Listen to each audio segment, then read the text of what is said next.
Hello class ninth. This is third chapter of Moments, Ishwaran the storyteller. There are two main characters in this story.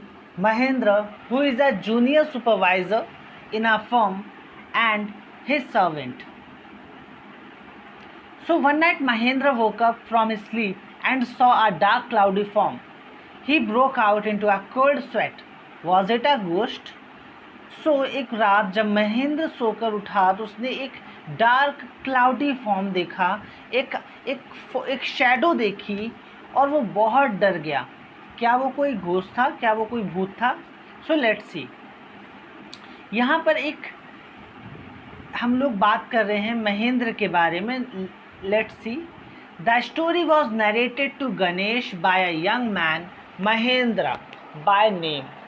ये जो कहानी है ये गणेश को narrate की गई. The story was narrated to Ganesh by a young man, एक नवयुवक द्वारा जिसका नाम महेंद्र था. He was a junior supervisor in a firm which offered on hire supervisors at various types of construction sites, factories, bridges. Let's see. He was a junior supervisor in a firm.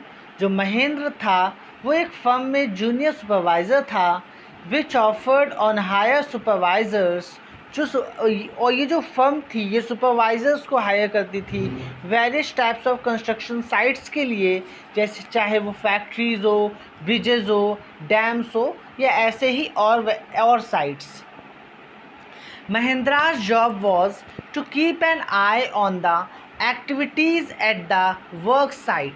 जो महेंद्र की जो job थी उसका काम था कि जो work site में जो एक्टिविटीज़ हो रही हैं, उन पर वो नज़र रखे और देखे काम ठीक से हो रहा है कि नहीं हो रहा है. He had to keep moving from place to place every now and then as ordered by his head office. So जैसे महेंद्र का हेड ऑफिस उसे ऑर्डर करता था तो तब उसे एक जगह से दूसरी जगह पर जाना पड़ता था. From a coal mining area to a railway bridge construction site. कभी वो कोल माइनिंग एरिया से रेलवे ब्रिज कंस्ट्रक्शन साइट पे जाता था. From there after a few months to a chemical plant. और कुछ महीनों बाद कभी वो केमिकल प्लांट में उसे जाना पड़ता था. Which was some coming up somewhere. Okay. जो कहीं पे बन रहा होता था तो उसके जो ओनर्स थे फैक्ट्री के, जो उसकी फैक्ट्री का जो मैनेजमेंट था उसको अलग अलग साइट्स पर नियुक्त करता था. ओके, भेजता था. Now look. He was a bachelor. His needs were simple and he was able to adjust himself to all kinds of odd conditions. उसकी जो महेंद्र था वो बैचलर था और उसकी जो नीड्स थी, ज़रूरतें थी, वो बहुत साधारण थी. And he was able to adjust himself to all kinds of odd condition. वो हर तरह की ऑड कंडीशन में, अलग अलग प्रकार की परिस्थितियों में खुद को एडजस्ट कर लेता था. whether it was an ill-equipped means जहाँ पे साधनों की कमी हो. ओके. सर्किट हाउस, चाहे वो इल इक्विप्ड सर्किट हाउस हो और a make shift canvas tent हो, चाहे वो कैनवास टेंट हो इन the middle of the stone query. किसी पत्थर तोड़ने वाली जो खान होती हैं जहाँ पे पत्थर तोड़े जाते हैं, जहाँ पे खनन का काम होता है, तो ऐसे किसी भी जगह पर, चाहे वो टेंट में रखा जाए उसे या फिर सर्किट हाउस में जहाँ पे साधन ही ना हो, ऐसी किसी भी जगह पे वो एडजस्ट कर लेता था. But one asset he had was his cook. अब उसका एक एसेट था. उसका एसेट क्या था? उसका एसेट था उसकी जो प्लस पॉइंट था उसके पास, वो था उसका कुक जिसका नाम था Eswaran. So the cook was quite attached to Mahendra. जो कुक था वो महेंद्र से बहुत अटैच्ड था. ओके. Now look. जो कुक था वो महेंद्र से बहुत अटैच्ड था. The cook was quite attached to Mahendra and followed his uncomplainingly wherever he was posted. वो महेंद्र के साथ ही रहता था बिना कंप्लेन किए जहाँ भी महेंद्र की पोस्टिंग होती थी. He cooked for Mahendra, washed his clothes and chatted away with his master at night. वो महेंद्रा के लिए कुक करता था, उसके कपड़े धोता था, and chatted away with his master at night, और शाम के समय अपने मास्टर के साथ वो रात के समय क्या करता था, बातें किया करता था. ही कुकड फॉर महेंद्रा, महेंद्रा के लिए वो कुकिंग करता था. वॉश्ड हिज क्लॉथ्स, उसके कपड़े धोता था. And chatted away with his master at night, और रात के समय वो अपने मास्टर के साथ क्या करता था, बातें करता था. He could weave out endless stories. Weave out means होता है बुनना. तब क्या बुना जा रहा है, तो एंडलेस स्टोरीज बुन सकता था वो. बहुत बहुत कहानियाँ वो बना सकता था. एनेक्डोट्स, लघु कथाएँ बना सकता था. ऑन वेरियस सब्जेक्ट, वो हर सब्जेक्ट पे कहानियाँ बना सकता था, वो कहानियाँ बुन सकता था. वीव आउट मीन्स मन धड़न कहानियाँ भी बना, मन धड़न टाइप की जो कहानियाँ हैं वो बना लेता था. Eswaran also had an amazing capacity to produce vegetable and cooking ingredients seemingly out of nowhere. मतलब जो ईश्वरन है, कहीं ऐसी जगह पे जहाँ पे कुछ भी ना हो वहाँ पर भी वेजिटेबल्स और कुकिंग इंग्रेडिएंट्स वो बना ले, वो खोज लेता था, उनका इंतज़ाम कर लेता था, उन्हें प्रोड्यूस कर लेता था. कुछ लोग होते हैं ना, जैसे वेजिटेबल्स वगैरह बो देते हैं मतलब, ओके, और कुछ कहीं भी जाते हैं, कभी कभी कोई सब्ज़ी कोई वेजिटेबल बो दिया, कहीं कुछ बो दिया. तो ऐसा ईश्वरन भी था कि उसके पास एक कैपेसिटी थी कि ऐसी जगह पे जहाँ कुछ भी ना हो वहाँ पे वेजिटेबल और कुकिंग इंग्रेडिएंट्स का इंतज़ाम वो कर ही लेता था. वो उनको या तो उनको प्रोड्यूस कर लेता था. In the middle of a desolate landscape with no shops visible for miles around. ऐसी जगह पर जहाँ पर एकदम सुनसान इलाका हो, जहाँ पर एक कोई भी शॉप ना हो, वहाँ भी वो खाने के लिए वेजिटेबल्स और कुकिंग इंग्रेडिएंट्स प्रोड्यूस कर लेता था. कुछ ना कुछ करके कुछ ना कुछ ले आता था और बना लेता था. He would miraculously conjure up the most delicious dishes made with fresh vegetables within an hour of arriving at the zinc sheet shelter at the new workplace. So now look, he would miraculously बहुत ही चमत्कारी रूप से, miracle होता है ना, बहुत ही चमत्कारी रूप से वो बहुत डिलीशियस डिशेस बना देता था फ्रेश वेजिटेबल से विद इन एन आवर, 1 घंटे के भीतर. Of arriving at the zinc sheet shelter, मतलब जहाँ पे वो लोग रह रहे होंगे ना, जिंक शीट का शेल्टर होगा, वहाँ पड़ा होगा, वहाँ पे छत जो होगी जिंक शीट की होगी. At the new work place. सो जब भी जहाँ भी वो जाते थे या न्यू वर्क प्लेस पे जब वो आए तो बहुत ही चमत्कारी रूप से वो खाना बनाता था, डिशेस बनाता था, बहुत ही स्वादिष्ट डिशेस बनाता था फ्रेश वेजिटेबल्स के साथ, वो भी 1 घंटे के भीतर ही.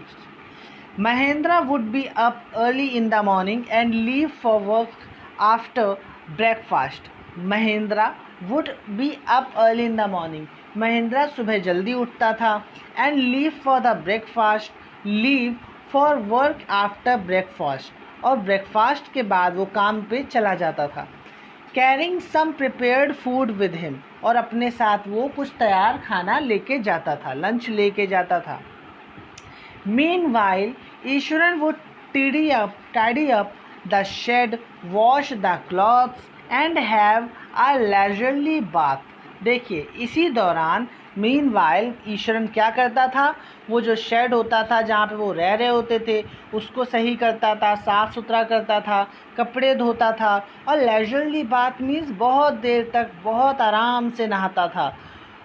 प्योरिंग several buckets of water over his head, कई बाल्टियाँ पानी अपने सर पे डालकर वो आराम से लेजरली बाथ लेता था. Muttering a prayer at all the while, और इसी दौरान वो जो प्रार्थनाएं हैं वो बुदबुदाया करता था. वो धीरे धीरे मन में उसके होठ चला करते थे और बोला करता था. It would be lunch time by then, और तब तक फिर लंच टाइम हो जाता था.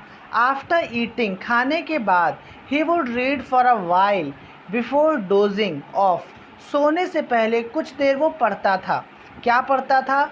The book was usually some popular Tamil thriller running to hundreds of pages. वो किताबें पढ़ता था जो तमिल थ्रिलर की बुक्स होती हैं, जो बहुत ही जासूसी टाइप की बुक्स होती हैं, ठीक है, बहुत मिस्टीरियस बुक्स होती हैं, कहानियाँ जिनमें होती हैं, ऐसी बुक्स वो पढ़ता था। Its imaginative description and narrative flourishes would hold Eswaran in thrall। तो उन बुक्स का जो इमेजिनेटिव डिस्क्रिप्शन होता था, उनका जो नरेशन होता था, वो ईश्वरन को थ्रिल करता था, उसे एकदम रोमांच से भर देता था। His own descriptions were greatly influenced by the Tamil authors that he read। Eswaran खुद भी जो डिस्क्रिप्शन देता था, खुद भी जो कहानियाँ सुनाता था, वो कहानियाँ भी were greatly influenced by the Tamil authors that he read. वो कहानियाँ भी उन तमिल ऑथर्स के डिस्क्रिप्शन जैसी ही होती थी जिनको वो पढ़ता था, मतलब बहुत रोचक होती थी, थ्रिलर होती थी। When he was narrating even the smallest of incidents, he would try to work in suspense and a surprise ending into the account। when he was narrating even the smallest of incident, जब वो छोटे से छोटा incident narrate कर रहा होता था, he would try to work in suspense and a surprise ending into the account। वो कोशिश करता था कि जो अंत में क्या हो, सस्पेंस हो। He would try to work in suspense. जब भी वो कहानी कोई बताता था, कोई इंसिडेंट बताता था, तो ट्राई करता था कि उसमें सस्पेंस हो, सरप्राइज हो, ending into the account. So for example, instead of saying that he had come across N uprooted tree on the highway, he would say, for example, उदाहरण के तौर पर ये कहने के बजाय कि वो एक हाईवे से जब आ रहा था तो रास्ते में वो उस जगह से गुज़रा जहाँ पर एक पेड़ उखड़ा हुआ पड़ा हुआ था, अपरूटेड ट्री था, पेड़ जो था गिरा हुआ था। ही वुड से, वो कहता था, विद आईब्रोज सूटेबली आर्क्ड। आर्क जानते हो कैसे चाप होता है, आपने ज्योमेट्री में देखा होगा, आर्क लगाया जाता है, वैसे ही वो अपनी आईब्रोज को मोड़ लेता था। And hands held out in a dramatic gesture, और बहुत ही ड्रामेटिक जेस्चर में अपने हाथ हिलाने लगता था। द रोड वॉज डेजर्टेड, और वो कहता था कि जो रोड थी वो डेजर्टेड थी, अलोन मतलब कोई नहीं था वहाँ पे, and I was all alone, जो रोड थी एकदम सुनसान थी, मैं वहाँ पर अकेला था। सडनली, अचानक, आई स्पॉटेड समथिंग, मैंने कुछ देखा, that looked like an enormous बशी बीस्ट, और जो बहुत ही कोई जायंट जैसा लग रहा था। Looked like an enormous bushy बीट्स, बशी मीन्स झाड़, बीस्ट मीन्स कोई जायंट हो। Lying sprawled across the road, वो कहता था कि जब मैं एक सुनसान रोड से गुज़र रहा था, मैं अकेला था, अचानक मैंने देखा कि एक बहुत बड़ा सा कोई बशी बीस्ट, कोई जायंट है जो रोड पर पड़ा हुआ है। I was half inclined to turn, मैं बस मुड़ने ही वाला था, to go back, but as I came closer, मतलब मैं बस पीछे जाने ही वाला था, भागने ही वाला था, but as I came closer, जैसे ही मैं पास आया, आई सॉ दैट, मैंने देखा कि it was a fallen tree, कि वो एक फॉलन ट्री था, एक गिरा हुआ पेड़ था। With its dry branches spread out, उसकी जो ड्राई ब्रांचेज हैं वो स्प्रेड आउट, वो फैली हुई हैं। तो सीधे बात ना करके वो थोड़ा बहुत सस्पेंस क्रिएट करता था। आप देखो इस लाइन में कि वो सीधे भी बोल सकता था कि एक पेड़ पड़ा हुआ था मैं जब आ रहा था, तो उसने कैसे सस्पेंस डाला कि जब मैं आ रहा था की रोड एकदम सुनसान थी, सड़क सुनसान थी, मैं अकेला था, और वहाँ पे ऐसा लगा कि सड़क पे कोई जायंट है, कोई बशी बीस्ट है, ठीक है। तो इसने इस प्रकार से क्या किया, प्रोलॉग किया, वो स्टोरी बनाई उसने, ठीक है। Now look, Mahendra would stretch himself back in his canvas chair and listen to Iswaran's tales uncritically मतलब बिना कोई नुक्स निकाले वो सुनता था। कौन सुनता था? महेंद्र क्या करता था, वो अपने कैनवास चेयर पे स्ट्रेच होके फैल के बैठ जाता था, और ईश्वरन की जो कहानियाँ थी वो उसे सुना करता था, बिना कोई नुक्स निकाले, बिना कोई आवाज़ किए, कोई क्रिटिकल व्यू दिए, मतलब क्रिटिक करना मतलब कोई नुक्स निकालना, उसमें कुछ नुक्ताचीनी करना। ओके, सो लुक, अब देखिए एक और कहानी के बारे में, वो जैसे कि वो बता रहा है कि the place I come from is famous for timber. जिस जगह से मैं आता हूँ वो टिम्बर के लिए फेमस है। टिम्बर लकड़ी आप जानते हो, बांस होता है। सो ईश्वरन वुड बिगिन, ईश्वरन आगे कहता है, देयर वो is a rich wooded forest all around, कि चारों तरफ एक रिचली वुडेड फॉरेस्ट है। रिचली वुडेड मतलब बहुत घना फॉरेस्ट है, ठीक है। द बहुत सारे पेड़ लगे हुए हैं, एकदम घना फॉरेस्ट है। The logs are hauled on to the lorries by elephant, elephants की मदद से जो लकड़ी के जो पेड़ जब काट लिया जाता है तो उनका जो बड़ा हिस्सा होता है उसे लॉग्स बोला जा रहा है। लकड़ी जो लट्ठे होते हैं, लॉग्स होते हैं, are hauled on to the lorries, lorries में डाले जाते हैं, गाड़ियों में डाले जाते हैं एलिफेंट्स के द्वारा। They are huge well fed beast, वो जो एलिफेंट्स होते हैं बहुत बड़े बीस्ट होते हैं, बहुत विशाल होते हैं।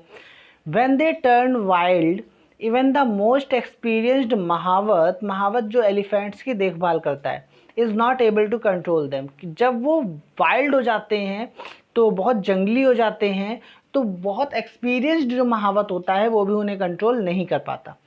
After this prologue, Eswaran would launch onto an elaborate anecdote involving an elephant. अब देखिए, पहले उसने एक प्रोलॉग बनाया, एक इंट्रोडक्शन दिया एक कहानी के बारे में, तो और उसके बाद अब वो अपनी कहानी जिसमें वो एलिफेंट को ऐड करेगा, वो इलेबोरेट करता है। सो क्या कहानी होती है, that we read in next lecture. I hope you liked it. If you have any problem then you can ask me in the doubt section. Okay, thank you.